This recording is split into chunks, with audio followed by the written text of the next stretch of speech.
Welcome to the deep dive.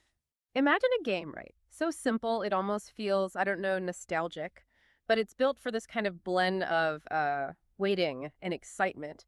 A game of chance that basically jumped from TV screens into the digital world. And it's really grabbing players with this mix of pure luck and, interestingly, customizable risk. Today, we're diving deep into Plinko. It seems to have found a really enthusiastic audience down in Australia. So, our mission today isn't just to figure out what Plinko is, we want to know why it connects so strongly with Australian players. We'll look at things like provably fair algorithms, that's a big one, and how crypto is changing the game, literally. How people can access it, how appealing it is, especially given, the specific rules down under. And to help us figure this all out, we've gathered a bunch of stuff, articles, game guides, expert takes. They really shine a light on how poker works, why it's getting so popular, and, crucially, where people are playing it. So yeah, let's unpack this whole digital thing. It's pretty fascinating, isn't it? Plinko's journey, from a physical game show thing to like a digital casino staple. Yeah. It really shows how these classic game ideas can adapt, and not just adapt, but actually thrive with new tech. You still have that core experience watching the ball drop, but the stuff underneath, trust, access that's completely evolved. Absolutely. And if you remember it from TV, it definitely hits that nostalgia button. It started on game shows, then just slid right into online casinos. The basic idea is super simple. You've got this pyramid board, right? Drop a ball, it hits pins, bounces around randomly, and lands in a slot at the bottom. That slot tells you what you win. It's almost like those old carnival games, but digital. Exactly. But with a really modern spin. That payout structure, it's clever. Really taps into psychology. You've got the simple drop, the ball's unpredictable path you can see, and then the chance of hitting those edge slots, the ones with the huge multipliers. It creates this potent mix of anticipation and instant feedback. Slots near the middle might pay out small, maybe 0.2 times your bet, but the real hook, those slots way out on the edges, they can offer massive wins. We're talking potentially up to 1,000 times your bet. It's not just the number, though. It's chasing that big win, that feeling. That makes it really compelling. Okay, so it's got this broad appeal. But what specifically is making it such a hit with Australian players? Why Down Under? Well, you hit on some key things already. Those big multipliers, up to 1,000x. That's obviously a huge draw. But also, the way players can tweak the risk level, that's major. You can basically choose how you want to play. Go for smaller, more frequent wins, or, chase the bigger, riskier payouts. Player control is big here. And this is crucial, the provably fair stuff. That builds a ton of trust. Players know the game is transparent. It's actually random. That transparency, yeah, that really changes things, doesn't it? Especially online. Now, this is where it gets a bit tricky, maybe, for players in Australia, because traditional online gambling has some pretty tight restrictions there. So how are people actually playing Plinko? Right. And that's exactly where crypto casinos step in.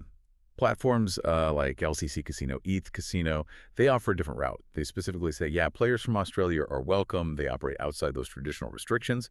And importantly, they often skip the whole know your customer, the KYC checks. That makes getting started way easier. Plus, and this is a huge, plus winnings usually get paid out instantly. Yeah. That's a big difference compared to older platforms. Instant access, instant payouts. Yeah, that's a definite advantage. And obviously, Crypto Casino tells you these premium Plinko versions are built for crypto users. Our sources show they support a whole range of coins: Bitcoin, Ethereum, Litecoin, BNB, Solana, even Dogecoin, USDT, XRP. Lots of options. So players can just fund their accounts from their own crypto wallets or exchanges. That opens it up to a whole different group of people. Okay, so we get the appeal, we get how people access it. But if you're totally new, how does it actually work? Step by step. It sounds simple. Oh, it really is straightforward. Pretty much the same wherever you play it. It boils down to 4 basic steps. First, you pick how much you want to bet, and you choose your risk level, usually low, medium, or high. Then you hit go. The ball drops from the top of the pyramid. Step 3, it bounces off all those pins. Totally random path. And finally, it lands in a slot at the bottom. That slot shows the multiplier, and boom, that's your payout. Simple as that. Pure chance, physics in action, clear result. Okay. And those risk levels, low, medium, high, what's the practical difference for a player? How does that change the experience? Yeah, the risk levels are basically how you balance how often you might win versus how big those wins could be. So take medium risk. That's often a good middle ground. It balances things out. You might get multipliers from, say, 2x up to maybe 18x. It's balanced, moderate volatility. If you choose low risk, you'll likely win more often, but the payouts will be smaller, keeps the game going. High risk, though, That's where you have a better shot at landing in those far-out slots for the really big multipliers like that Bowls and X we talked about. But wins will be less frequent. So it lets you kind of match the game to how much risk you're comfortable with.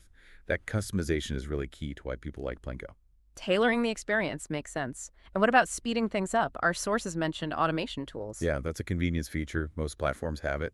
Lets you set up your bet and risk level and then just trigger like multiple balls one after another. So you can play a bunch of rounds really quickly without having to click for every single ball drop. Handy. And if someone's just curious, maybe not ready to bet real crypto. Good point. Most reputable places offer demo versions, like LTC Casino was mentioned as having one. So Australian players, or anyone really, can try it out, get a feel for the gameplay, see how the different risk settings work, all without wagering anything real.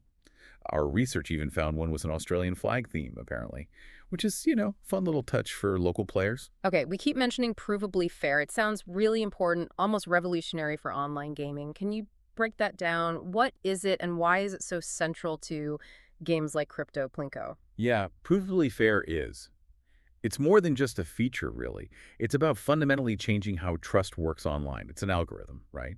Uses blockchain tech to make everything completely transparent. It prevents the casino or the game maker from messing with the results. It tackles that skepticism head on, Yeah. that feeling of, is this rigged? Huh. It gives players actual cryptographic proof. And for people already into crypto, this clicks perfectly with ideas like decentralization and verifiable truth. It shifts the relationship from just trusting the casino to being able to actually verify it yourself. Verifiable trust. Okay, that's powerful. So how does it work in practice? Like, how can I check if a round was fair? It's actually pretty clever. When a round starts, you get a piece of data. It's an encrypted hash of the result. Think of it like a locked digital fingerprint of the outcome. Then, after the round finishes, you get the key to unlock that hash. So you can personally check that the result you got matches the fingerprint you received before you played. It proves the outcome was set beforehand and wasn't changed mid-game. Nobody, not the casino, not the provider, could have tampered with it. It's like the bedrock of trust for crypto gambling, way beyond what traditional online casinos usually offer. Makes total sense. So it guarantees genuine randomness. Now, for Australian players, you mentioned there's a key difference in which Plinko they can play. What did our sources say about platform choices? All right, this is super important for anyone actually wanting to play in Australia. Accessibility is the main thing. There's a popular version from Stake Originals Plinko. But unfortunately for Aussies, it's not available there, blocked. However, B-Gaming's Plinko is available, and it's widely accessible on many crypto platforms that welcome Australian players. Fundamentally, the gameplay is very similar. Same core idea, same risk level, same kind of multiplayer range, up to 1000x. Okay, so similar game, but B-Gaming is the one Aussies can actually access. Are there any other differences between, say, the Stake version and the B-Gaming one? Yeah, a few minor ones, mostly around features.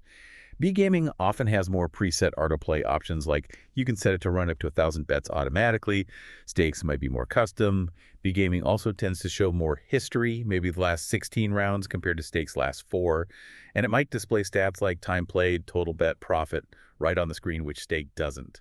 But crucially, both are provably fair, so the integrity is there for both.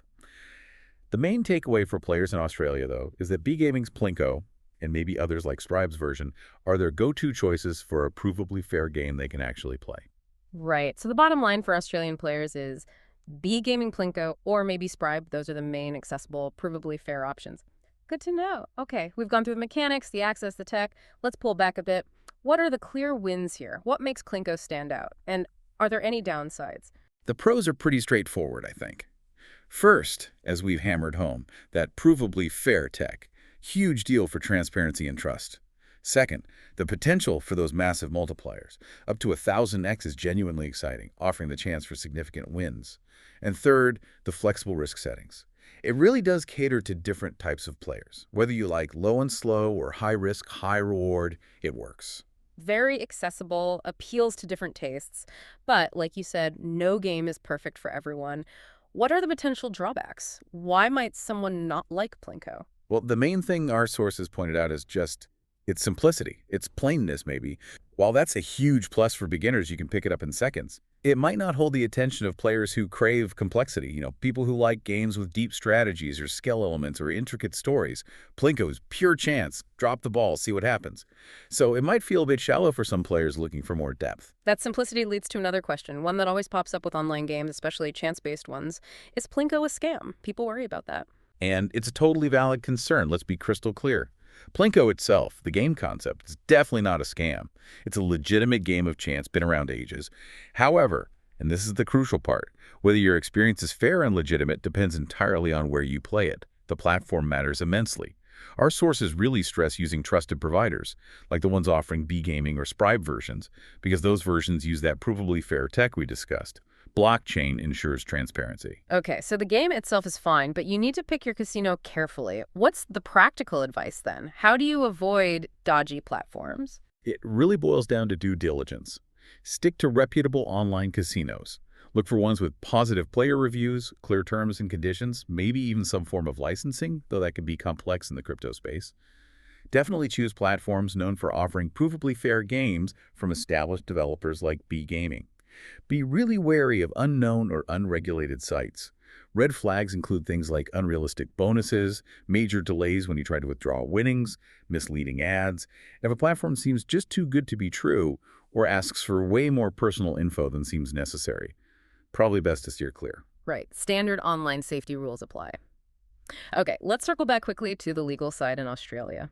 We mentioned the restrictions, but also that crypto casinos offer a way around them. Can you just clarify that intersection again? Yeah, it's an interesting situation that really shows how global digital stuff is evolving. So, traditional online gambling within Australia, highly regulated by the government, lots of restrictions.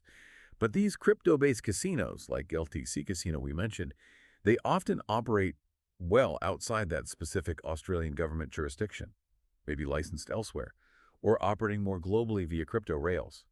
This is what allows them to accept Australian players and offer games like Plinko without running into the same legal roadblocks that a traditional, locally focused online casino would face. It's essentially an alternative route for Australians to access these games, kind of operating in a parallel regulatory space, if you will. What a fascinating journey we've taken. From Plinko's TV roots to its modern life in crypto casinos. We've really seen how its simple charm, combined with those potentially huge multipliers and, importantly, player control over risk, has made it a real hit, especially for Australian players. And you've shown us how critical things like provably fair tech and crypto platforms are in reshaping online gaming, building trust, improving access, and offering this transparent alternative pathway even within a regulated market. Exactly. And we rounded it off by looking at the bigger picture. The clear advantages, the transparency, the win potential, but also acknowledging its simplicity might not be for everyone. Plus that crucial advice. Plinko's fair, but your platform choice is everything. Avoid scams by sticking to reputable places. Yeah. This whole deep dive really highlights how even a simple game can reflect huge shifts in online entertainment and how we get around regulations and this growing demand for verifiable fairness online. It's where classic fun meets cutting-edge tech. Absolutely. So that leaves us and you with a final thought to chew on. When you see games like Plinko thriving using provably fair tech on platforms that operate somewhat outside traditional government oversight, what does that mean for the future? How do we even define trust and consumer protection in this fast-moving global digital world? Are new ways of ensuring fairness already popping up in this decentralized space? Or what might they look like? Something to think about. We'll leave you with that.